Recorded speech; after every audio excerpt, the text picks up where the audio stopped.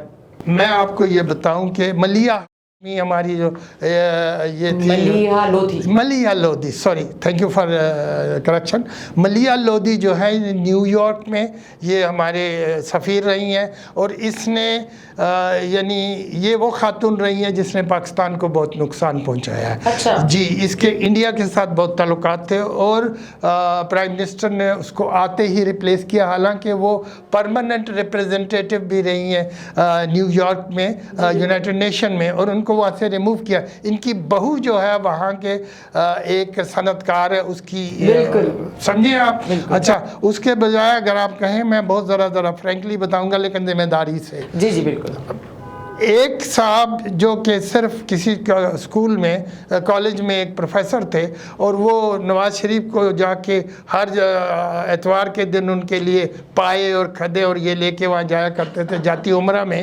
تو وہ شخص جو ہے اس کو انہوں نے ناروے میں سفیر بنایا. اور ناروے میں وہ تو نہیں عطا اللہ قاسمی جی صاحب؟ میں انہیں کی بات کر رہا ہوں, بالکل انہیں کی بات کر رہا ہوں, میرے بڑے اچھے دوست. انہوں نے تو پی ٹی وی کو بھی بہت نقصان جی پہنچایا. بہت پہنچایا انہوں نے. اور میں آپ کو کھل کے بتاؤں, جی بالکل کھل کر بتائیں. پی ٹی وی میں جو ان کے دفاتر سے جو چیزیں نکلی ہیں اور جس طرح کی ہے وہ اتنی معیوب قسم کی, اور میں آپ کو اب کیا بتاؤں کہ یہ کہاں کہاں یہ جاتے رہے.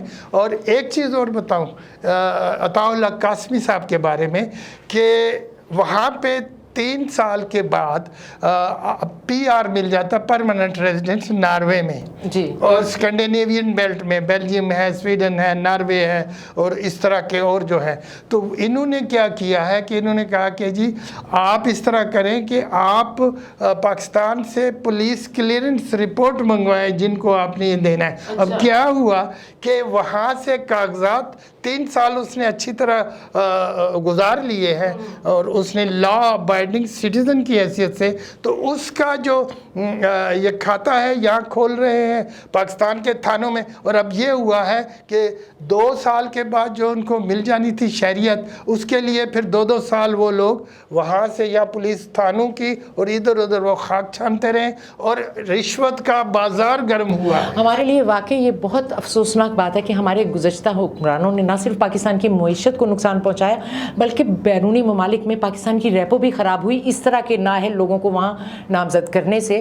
اور واقعی اب اس کی کمپنسیشن ہونی چاہیے اور اس حکومت کو نوٹس لینا چاہیے کہ ایٹ لیسٹ جو ہمارے سفارتکار جو تعینات کیے جائیں وہ ہر طرح سے وہ کسی حوالے سے کنٹروورشل نہ ہو اور وہ اہل ہوں اس کام کے لیے, اور وہ پاکستان کی عزت میں وہاں اضافہ کریں اور پاکستانیوں کے مسائل کو حل کریں, نہ کہ وہ اپنی ذاتی پروموشن کے لیے وہاں پر مقیم رہیں. جی اس میں آپ سے ایک عرض کر دوں کہ جو پاکستانی ہیں انہوں نے اپنے بچوں کو سیٹل کرنے کے لیے, انہوں نے اپنی وہاں پہ کاروبار کو چمکانے کے لیے, اس چیز کے لیے انہوں نے بہت زیادہ, اور ان لوگوں کو جب بھیجا گیا ہے تو ان سے یہ نہیں کہا گیا کہ 3 سال کا, جیسے کہ انڈیا کر رہا ہے 3 سال کا ٹینیور دیا جاتا ہے اور 3 سال میں اگر آپ اپنی صلاحیت ملک کو جو آپ کو انہوں نے ایجنڈا دیا ہے 3 سال میں اگر اس کو آپ کوپ اپ نہیں کرتے تو پھر اس کو کیریئر ڈپلومیٹ نہیں بنایا جاتا بلکہ اس کو پھر کھڑے لائن لگا دیا جاتا ہے. ہمارے اچھا وہ لوگ جب انڈیا کے لوگ ہیں, میں وہاں رہتا ہوں, مجھے یہ سب چیزیں خود پتہ ہے. انڈیا میں کے جو لوگ آتے ہیں وہ سفیروں کے گھروں میں رہتے ہیں. ہمارے جو ہیں دبئی میں بھی آپ کو بات بتاتا ہوں, دبئی میں ہیں, ابوظہبی میں, انہوں نے بڑے بڑے ہوٹلوں میں ٹھہرتے ہیں. اب کئی لوگ جو ہیں وہ روزویلٹ ہوٹل میں ٹھہرتے ہیں نیو یارک میں جا کے. بہت غلط بات ہے. اچھا, اور اس پہ پاکستان کا بہت بڑا سرمایہ ضائع ہوتا ہے, فارن ایکسچینج ضائع ہوتی ہے. ان کو ٹاسک دینا چاہیے کہ اگر 3 سال میں آپ لوگوں نے اس ملک کی بہتری معیشت کے لیے, اس ملک کی تجارت کو بڑھانے کے لیے, انہانس کرنے کے لیے اگر آپ نہیں کریں گے تو پھر ان کو جاب سے نہیں نکالیں, ان کو پھر کھڑے لائن لگا دیں اور جو کیریئر ڈپلومیٹس ہیں ان کو لائیں. میں آپ کو بتاتا ہوں کہ جمیل احمد خان صاحب جا رہے ہیں, بہت اچھے. جی میں انہیں بہت اچھی طریقے سے جانتی ہوں, وہ ہمارے فیملی فرینڈز میں سے ہیں. وہ اتنے اچھے کیریئر اور بہت آنیسٹ آفیسر ہیں, بہت آنیسٹ آفیسر ہیں. وہ دبئی میں سفیر رہے ہیں, انہوں نے پاکستان کے لیے بہت کنٹریبیوٹ کیا ہے. اس کے بعد پھر میں آپ کو یہ بتاؤں کہ آج کل وہاں پہ سفیر آئے ہوئے ہیں, وہ بہت اچھے کام کر رہے ہیں. اور دوسرا دبئی میں جو ہمارے کونسل جنرل ہیں انہوں نے پینڈیمک کے دنوں میں وہاں کے لوگوں سے کہا ہے کہ ہمارے لوگوں کے پاس غربت کی وجہ سے راشن نہیں. آپ یقین کریں کہ دبئی کونسلیٹ نے ہزاروں لوگوں کو راشن دیا, اور میں نے دیکھا ہے. اگر مجھے پتا ہوتا کہ آپ کے اس میں ہوتا تو میں کلپنگ آپ کو حاضر کرتا. میں یہ سمجھتی ہوں کہ ایک سفارتکار کا رول اتنا اہم ہے اور اس کے بارے میں ہماری گزشتہ حکومت نے مطلب اتنے بلنڈرز کیے ہیں کہ ایسے ایسے لوگوں کو بھیج دیا جو کہ نہ صرف پاکستانیوں کے لیے ہیلپ فل نہیں تھے بلکہ ان کی کوئی ریپو بھی اتنی اچھی نہیں رہی. تو اب جو یہ حکومت ہے آپ مطمئن ہیں اس کے کردار سے کہ یہ نوٹس لے گی ایسے تمام سفارتکاروں کا کہ کون جو ہیں وہ اہل ہیں اور کون نااہل ہیں اور کس کو بھیجنا چاہیے اور کس کو نہیں بھیجنا چاہیے؟ میں آپ کو یہ بتاؤں کہ وزیر اعظم عمران خان جن کی دنیا بھر میں بہت زیادہ مقبولیت ہے, یہ گراف بہت اونچا ہے اس وجہ سے کہ نڈر لیڈر ہے. اس وقت وہ دنیا اسلام کا پہلا لیڈر ہے جو کہ بولڈلی بات کرتا ہے اور امریکہ کی آنکھوں میں آنکھیں ڈال کے کہتا ہے کہ نو وے, ایبسولوٹلی ناٹ. میں چھوٹا سا ایک واقعہ آپ کو بتاؤں, چھوٹا سا واقعہ, یہ چیز آپ بیچ میں ڈال سکتی ہیں کہ پریزیڈنٹ نیلسن منڈیلا تھے, 27 سال انہوں نے رابن آئیلینڈ میں ساؤتھ اٹلانٹک اوشین اس کے وہاں پہ ایک کمرے میں 8x6x8 کے کمرے میں ایک اس پہ آئی لائن کے اوپر ایک کھڑکی تھی اور اس سے وہ لہریں دیکھتے رہتے تھے. اور انہوں نے جس وقت پریزیڈنٹ کلنٹن وہاں گیا تو میں اس وقت ان کے ساتھ تھا, پریزیڈنٹ کلنٹن نے ان کو کہا کہ جی آپ جو یہ دائیں بائیں کی روک سٹیٹس ہیں ان کو چھوڑ دیں, ہم آپ کو یہ دیں گے کہ آپ کے دودھ اور شہد کی نہریں بہا دیں گے, امریکہ آپ کی یہ جو عہد اقتدار ہے اس کو بڑھا دے گا اور آپ کو کوئی فرق نہیں پڑے گا. تو پریزیڈنٹ نیلسن منڈیلا نے کہ I want to go to my nation. اچھا, اس کے بعد کیا ہوا کہ شام کو ہمیں سب کو سمن کیا گیا. تھابو امبیکی تھے ان کے نائب صدر تھے اور ان کو اور سب کو بلایا اور انہوں نے یونین آفس میں پریزیڈنٹ ہاؤس میں پریزیڈنٹ آفس میں سب کو بلایا اور ان کو سمن کر کے انہوں نے کہا کہ جی پریزیڈنٹ کلنٹن آئے ہیں اور انہوں نے کہا ہے کہ ڈیسمنڈ ٹوٹو اور رابرٹ مگابے اور اس طرح کے جو روگ سٹیٹس ہیں ان سے آپ اپنے تعلقات ختم کر دیں, ہم آپ کے لیے دودھ اور شہد کی نہریں بہائیں گے. اب مجھے بتائیں کہ میں ان کو کیا جواب دوں. تو اس وقت انہوں نے کیا چپ ہو گئے سارے, ہم بھی خاموش بیٹھے دیکھ رہے ہیں. تھابو امبیکی جو ان کے بعد پریزیڈنٹ بنے, he was vice president of South Africa, تو انہوں نے کھڑے ہو کے سب پہ نظر ماری تو انہوں نے کہا جی کہ you are the leader of this nation, whatever the decision you will take we will respect it. تو اس نے کہا جی ٹھیک ہے, آپ کی طرف سے اجازت؟ انہوں نے کہا جی اجازت ہے. ختم ہوگی کانفرنس. اگلے دن 2 روسٹرم لگے, ایک پہ نیلسن منڈیلا, رولی حالا نیلسن منڈیلا اس کا پورا نام. اچھا, نیلسن منڈیلا اس وقت ایک روسٹر پہ, دوسرے روسٹر پہ جیفرسن بل کلنٹن کھڑے ہوئے. تو بل کلنٹن نے سب سے پہلے تقریر کی, اس کے جواب میں نیلسن منڈیلا نے تقریر کرنی تھی. تو انہوں نے کہا کہ جی اس طرح ہے, ہم آپ کے ملک کو یہ کر دیں گے وہ کریں گے, اور بہت سارے سنہرے خواب دکھائے گئے. اس کے بعد یہ ہوا کہ ہم یہ کر دیں گے, ہم وہ کر دیں گے. جس طرح پاکستان کو لیاقت علی کے وقت میں لیاقت علی جو ہے روس نہیں گئے, امریکہ چلے گئے, اور اس کی بھی ایک لمبی داستان ہے باہر کے. تو اس طرح ہوا کہ ہم روس کے امریکن کیمپ میں چلے گئے, رشیا کو ہم نے سائڈ لائن کیا. اب نیلسن منڈیلا کیا کہتا ہے, اب انہوں نے کہا جی آپ ہمارے ساتھ کھڑے ہو جائیں, ہم تمہارے ساتھ, اور یہ روک سٹیٹس جو ہیں ان کے ساتھ اپنے تعلقات ختم کر دیں. تو پریزیڈنٹ نیلسن منڈیلا نے کیا کہا, انہوں نے کہا جی کہ میری طرف سے امریکہ کے عوام کو جذبہ خیر سگالی پہنچا دے, اور آپ کی بات ہم نے سنی, لیکن میری قوم کا یہ فیصلہ اور میرا فیصلہ ہے کہ ہم ان سٹیٹس کے ساتھ اپنے تعلقات نہیں ختم کریں گے, and we will not compromise with it. we straightway refuse to the United States. واہ, بہت اچھی بات ہے. اچھا, اب ہم تھوڑی سی اوورسیز پاکستانیز کے جو مسائل ہیں ان کے بارے میں بھی بات کریں کہ پچھلے دنوں آپ کو پتہ ہے کہ ایک بہت بری خبر جس ہمیں بہت دکھ سے گزرنا پڑا کہ ایک نسل پرست نے ایک کینیڈا میں مقیم ایک خاندان کو بے دردی کے ساتھ ٹرک تلے کچل دیا, جس کی کہ پوری دنیا میں مذمت کی گئی. اب اس طرح کے واقعات پر کیسے قابو پایا جا سکتا ہے؟ گرچہ ان کی حکومت نے اس پر بہت زیادہ دکھ کا اظہار کیا کہ ایسا نہیں ہونا چاہیے تھا, لیکن ظاہر ہے وہاں کے ملکوں میں ہر طرح کے لوگ مقیم ہیں, تو اس پر قابو کیسے پایا جا سکتا ہے؟ دیکھیں جی یہ چیزیں جو ہیں اب آپ دیکھ لیں کہ اسی طرح کا ایک واقعہ جو تھا آسٹریلیا میں ہوا تھا اور وہاں کی جو پرائم منسٹر تھی وہ باقاعدہ اگلے جمعے ان کے ساتھ جی بالکل ٹھیک ہے جی. اور وہاں بھی ایک فنیٹک شخص تھا جس نے کہ لوگوں کو شہید کیا اور اس کے اوپر پورا. اچھا کینیڈا میں جو ہے, امریکہ میں بھی یہ ہے, کینیڈا میں بھی یہ ہے کہ یہ فنیٹکزم ہے جو لوگ اس طرح کی وارداتیں کر جاتے. یہ اکا دکا وارداتیں ہوتی ہیں لیکن ہمیں دکھ ہوتا ہے. لیکن باتیں یہ ہے کہ وہ اسی ہم سے نہیں کرتے ہیں, وہ کسی سے بھی کر سکتے ہیں. تو یہ جو چیزیں ہیں یہ آپ اس کو کنٹرول نہیں کر سکتے کیونکہ یہ ایک ذاتی فعل ہے کسی. جی بالکل بالکل آپ صحیح کہہ رہے ہیں. طارق نیازی صاحب آپ کا بہت شکریہ, آپ یہاں تشریف لائے اور آپ نے اتنی معلومات فراہم کی. ناظرین ایک پروگرام میں ان تمام مسائل کو, ان تمام باتوں کو ہم سم اپ نہیں کر سکتے کیونکہ یہ سبجیکٹ جو ہے وہ بہت پھیلا ہوا ہے اور ہم آئندہ پروگراموں میں بھی اس حوالے سے بہت سی معلومات, بہت سی خبریں آپ تک پہنچاتے رہیں گے. لیکن چونکہ ہمارے پروگرام کا وقت جو ہے وہ محدود ہے اور اس لیے ہم گزرتے ہوئے وقت کو روک نہیں سکتے, تو آپ سے اجازت چاہیں گے. آپ کا بہت شکریہ. آئندہ پروگرام میں پھر ایک اچھے سے مہمان کے ساتھ حافظ ہوں گے. اپنا بہت سا خیال رکھیے گا. اللہ حافظ. پاکستان زندہ باد.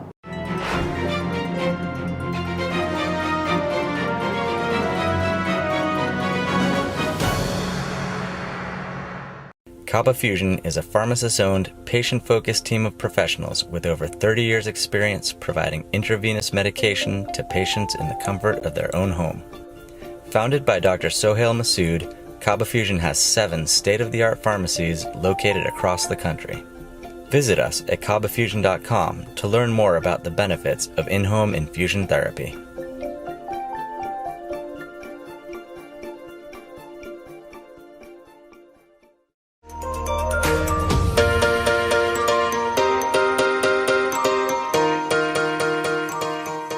سنتیاگو کینین کالج کا اہم اعلان.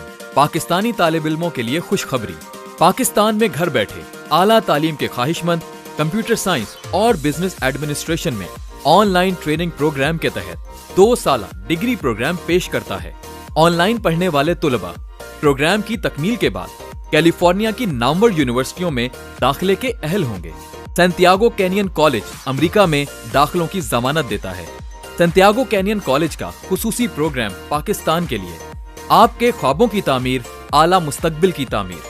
آج ہی داخلے کے لیے مندرجہ ذیل نمبرز پر رابطہ کیجیے.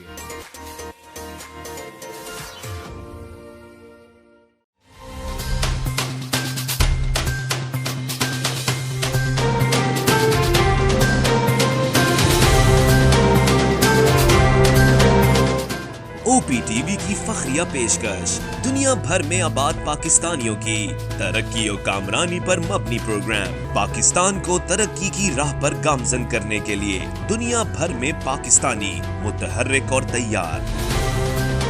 دنیا بھر کے ملکوں میں پاکستانی کا ان کی ترقی میں حصہ دیکھیے. بین الاقوامی منظر میں پاکستانیوں کا سماجی, سیاسی, تجارتی اور مذہبی امور میں بھرپور کردار.